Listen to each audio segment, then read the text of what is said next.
Heart हर एक minute लगभग 5 litre खून पंप करके पूरे शरीर भर में फैला देता है। मतलब हर एक बीट पर, हर एक धड़कन में 70 ml खून हार्ट शरीर भर में फैला देता है। और जब व्यक्ति एक्सरसाइज करता है, जब वो फिजिकल एक्टिविटी करता है, तो ये 3 से 4 गुना तक बढ़ सकता है, ताकि शरीर के हर एक टिश्यू तक पर्याप्त मात्रा में ब्लड पहुंचाया जा सके।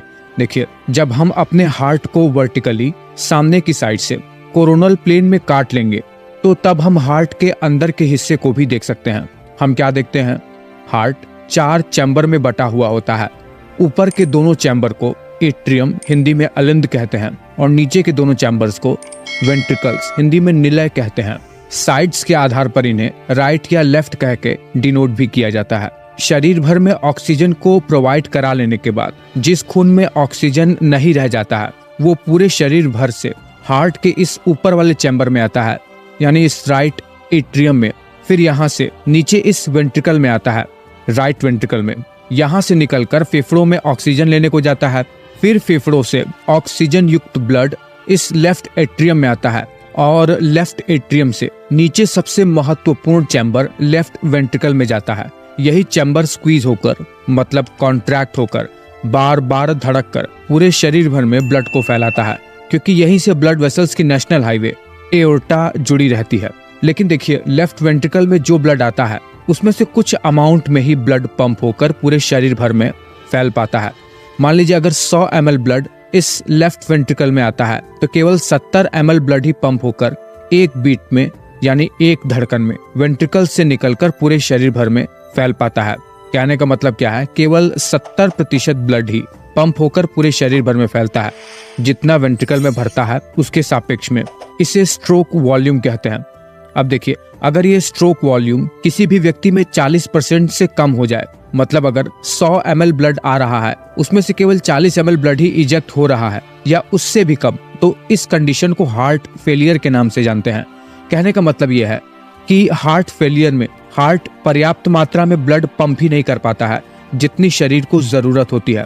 अब देखिए, हार्ट फेलियर कैसे होता है, इसके लिए आपको ये जानना पड़ेगा कि ये कितने प्रकार का होता है। ये 2 तरीके से हो सकता है।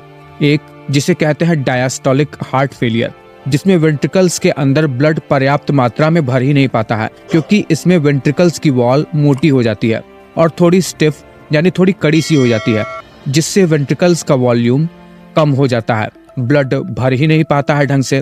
याद रखिएगा, डायस्टोल का मतलब होता है हार्ट जब रिलैक्स होकर नीचे वेंट्रिकल्स में ब्लड भरता है।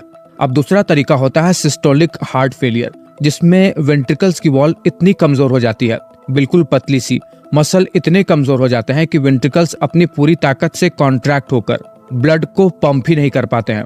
यहाँ ध्यान रखिएगा कि सिस्टोल का मतलब होता है जब हार्ट की मसल कॉन्ट्रैक्ट होकर नीचे वेंट्रिकल्स में भरे हुए ब्लड को पूरे शरीर भर में फैलाते हैं। मतलब हार्ट की वॉल की दीवार का मोटा हो जाना या पतला हो जाना मेजर कारणों में से एक है हार्ट फेलियर के।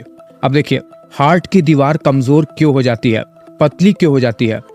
अगर हार्ट की दीवार को ऑक्सीजन की मात्रा और न्यूट्रिएंट्स पर्याप्त मात्रा में मिल ही नहीं पाता है, तो हार्ट के सेल्स मरने लगते हैं और ये दीवार पतली सी हो जाती है।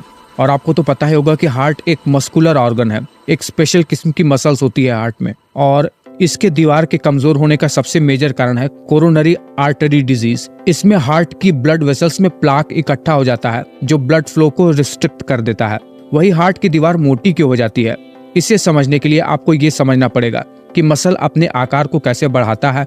देखिए, जब मसल में बहुत ज्यादा प्रेशर पड़ता है, बहुत ज्यादा उसे काम करना पड़ता है, तो मसल अपने आप ही अपने आकार को बढ़ा लेता है, खुद को तोड़ तोड़ कर। ठीक इसी तरीके से हार्ट के मसल को भी काम करना पड़ता है। हाइपरटेंशन की अवस्था में, हाई ब्लड प्रेशर की कंडीशन होती है, हार्ट को बहुत मेहनत करना पड़ता है, और जब ऐसा होता है तो हार्ट की दीवार मोटी होनी ही होनी है। इसके अलावा जेनेटिक्स और हार्ट वेल्व्स की डिजीज भी हार्ट वॉल को थिक या फिर थिन कर सकते हैं। अब देखिए, ये जो हार्ट फेलियर है, ये लेफ्ट साइड में और राइट साइड में, दोनों ही साइड में हो सकता है। जनरली लेफ्ट साइड में जो हार्ट फेलियर होता है, वो कोरोनरी आर्टरी डिजीज या फिर हार्ट वाल्व में गड़बड़ी की वजह से होता है। जब ये लेफ्ट साइडेड हार्ट फेलियर किसी को भी देखने को मिलता है, तो ऑटोमेटिकली ही मैक्सिमम कंडीशन में राइट साइड हार्ट फेलियर देखने को भी मिल सकता है।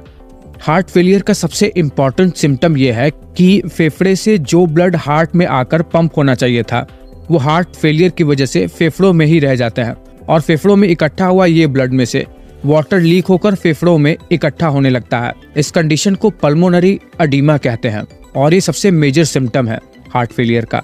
साथ ही साथ शरीर के दूर के ऑर्गन पर जैसे हाथ पांव में वहां पर एडीमा देखने को मिलता है, वहां पर भी स्वेलिंग देखने को मिलती है। गर्दन की नसें फूल जाती हैं क्योंकि वेन से ब्लड हार्ट में जाकर फेफड़ों से ऑक्सीजन ले ही नहीं पाती है, वो वेन्स में ही इकट्ठा होने लगती है। अब देखिए, कंडीशंस के आधार पर एक्सपर्ट ही बता सकता है कि इसे डायग्नोस कैसे करना है।